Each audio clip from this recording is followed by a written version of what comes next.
주민들보다는 예. 군사력 중심으로 이게 굉장히 강공 모드를 하면서 북한의 그 민심이 굉장히 동요하고 있고 무엇보다도 주민들의 생활고가 심각한 상황이다라는 건 이미 여러 차례 보고가 됐습니다. 예. 아마 이런 상황이 더 심각해지면서 주민들 차원에서 더 이상의 이런 궁핍과 이런 예. 불안 문제들을 해결하기 위해 그 불만의 차원으로 예. 이런 시도들이 있는 것이 아닌가. 북한이 90년대 말 고난의 행군 시절에 최소 100만 명 죽었다고 얘기하거든요. 근데 이번에 보도에 나온 거 보니까 200건 조금 넘어요. 오. 그러니까 그때하고 비교할 정도 수준은 아닌 것 같고요. 예. 어찌됐든 불안하다 하더라도 우리가 뭔가 기대 섞인 얘기나 이런 것들을 통해서 너무 지나치게 자극적으로 받아들일 필요는 없겠다. 국정원에서 파악하기로는 1월에서 7월까지 아사자가 240여 건으로 2배 이상 증가한 것으로 분석을 하고 있습니다.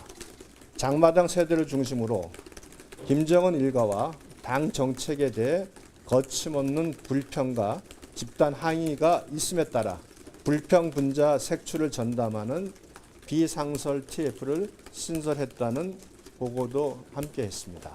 북한 당국은 2023년 초에 범죄와의 전쟁을 선포했으나 실제 효과를 보지 못했고. 자, 일단 어제 유상범 의원이 설명을 자세히 했죠. 뭐가 아사자 얘기도 있었고요.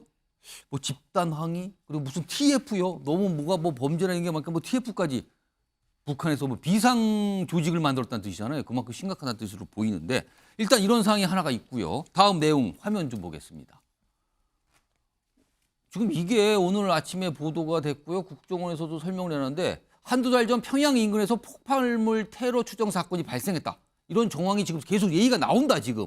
근데 일단 국정원은 아직 파악된 바는 없고 동향을 추적 중이다. 뭐가 아직 확인을 못했다는 거죠. 국가정보원에서는. 근데 폭발물 테러. 과거 아주 옛날에도 북한에서 이런 경우가 좀 있었거든. 뭐 폭발을 하고 이런 경우가 있었는데 이게 단순히 사고인 건지 아니면 어떤 의도를 갖고 있는 뭔가를 노리고 한 건지는 모르겠습니다만 뭔가 폭발물 테러 추정되는 사건이 발생했다는 게 하나가 나와 있고요. 하나 더 보죠.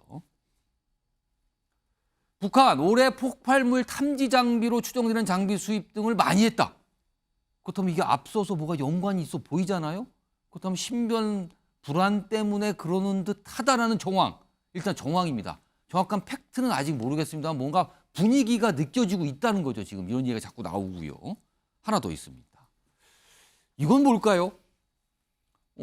이게 김정은 위원장이 어떤 외부 일정을 수행할 때 보면은요, 멀리에서 경호원으로 보이는 사람들이 들고 있죠. 이게 방탄 가방으로 보입니다. 근데 두 번째 사진 보시면요, 굉장히 많아요. 곳곳에. 이게 한쪽 측면에서만 찍힌 노동신문에 지금 공개된 사진으로 보이는데 한쪽에서만 찍힌데 저렇게 벌써 몇 명이 보이거든요. 그럼 반대쪽도 그만큼 많이 있었다는 건데 그만큼 뭔가 신병 경호를 강화하고 있다? 그렇다면 이유가 있을 거다. 이렇게 지금 연결이 되는 상황입니다.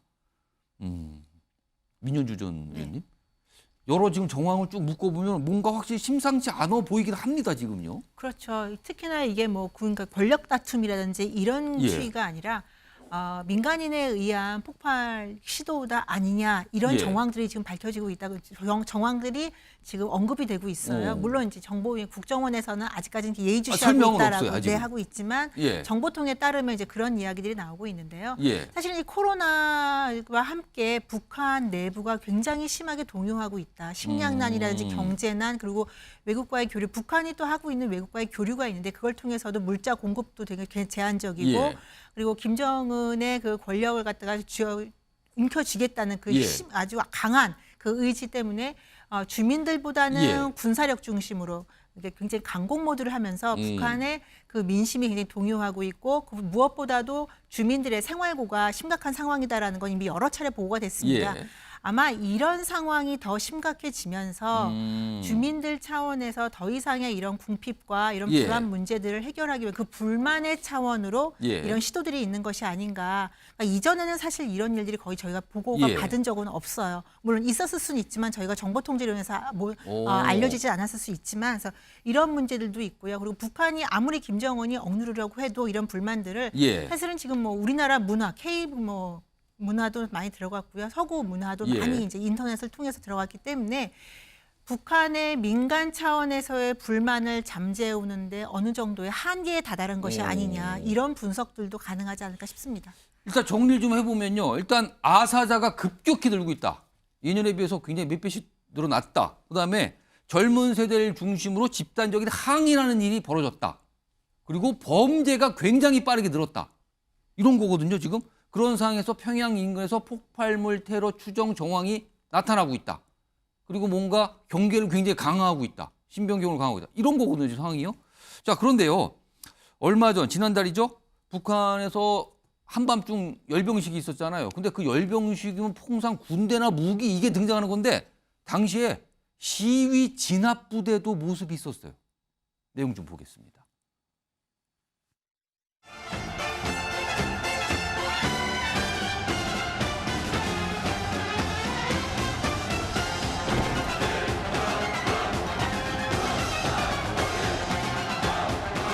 이의 사회주의 제도와 미의 일심단계를 해치려는 온갖 계급적 원수들의 악랄한 준동을 무자비하게 쳐갈 길.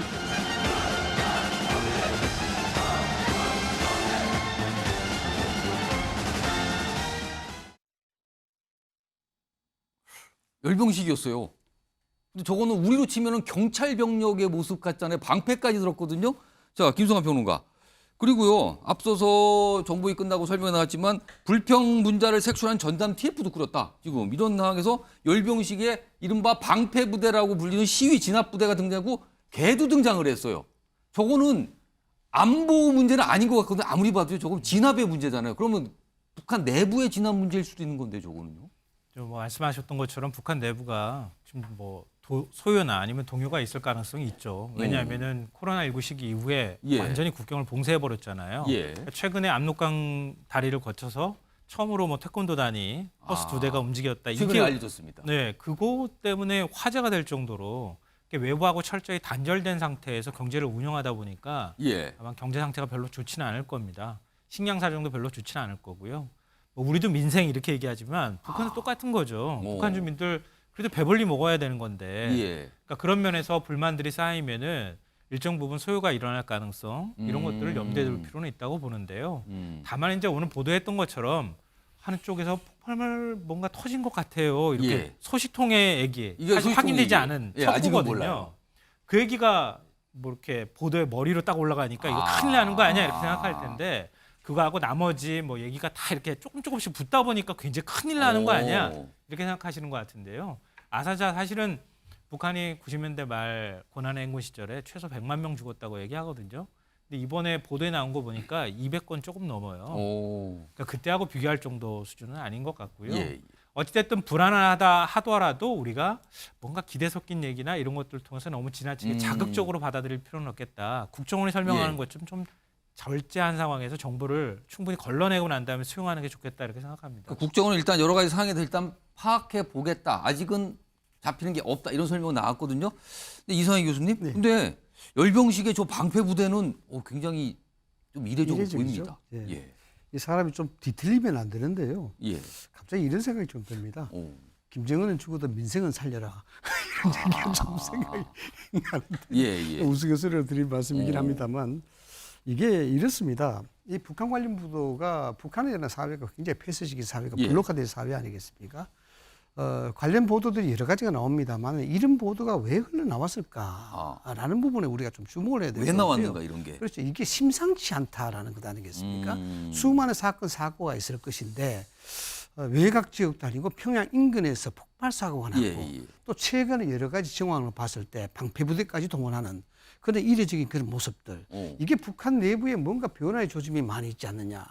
더군다나 뭐 말씀들 하셨습니다마는 장마당에서 시위 자체가 노골적으로 지금 보이고 있는 그런 상태고 예. 그런 상황이다 보면은 북한 체제가 상당히 좀 뭔가 심상치 않은 조짐이 보이지 않을까. 그렇기 때문에 이런 보도가 흘러나오게 된 것들도 여러 가지 많은 사건과 사고 중에서 이 부분들은 뭔가 던져주는 시그널, 즉 메시지가 있다라고 보시다. 예. 그렇게 생각하시면 되지 않을까라는 생각을 좀 해봅니다. 일단 모르겠습니다. 뭐 국정원도 아직까지 명확한 설명을 못 하고요. 어제 정부에서는 약간 아사자 얘기, 약간 뭐가 항의야 불만 표시들이 나오고 있고 범죄 얘기 뭐 이런 정도 있는데 어떤 테러라든가 저 방패 부대는 도대체 무슨 역할을 하기 위해서 저렇게 가는 거 이거는 아직 모르겠어요. 지금 일단 모습은 보였습니다만 이런 가운데요. 최근에 유엔 안보리 회의장에서 탈북 청년이 북한을 향해서 한 소리가 있어요. 정확하게 말씀드리면 북한의 최고 권력자를 향해서 한 말이죠. 들어보겠습니다. I want to say something to the DPRK government in our language. 독재는 영원할 수 없습니다. 더 이상 죄짓지 말고 이제라도 인간다운 행동을 하시기 바랍니다. 저 최고 김정은 위원장 들으라고 한 말이잖아요, 지금요. 뭐 인간다운 뭐 더 이상 독재 뭐 이런 얘기를 꺼내놨어요. 뭐 마지막 김현장 위원장께요. 사실은 탈북자가 계속 여기저기 그런 소식들이 많이 있거든요. 이거 앞으로 우려선 탈북자가 더 늘어난다 이렇게 봐야 되는 겁니까, 그러면? 그렇게 예상이 되죠. 뭐 사실 북한은 전 세계에서 유일한 1인 독재 국가 지금 아닙니까?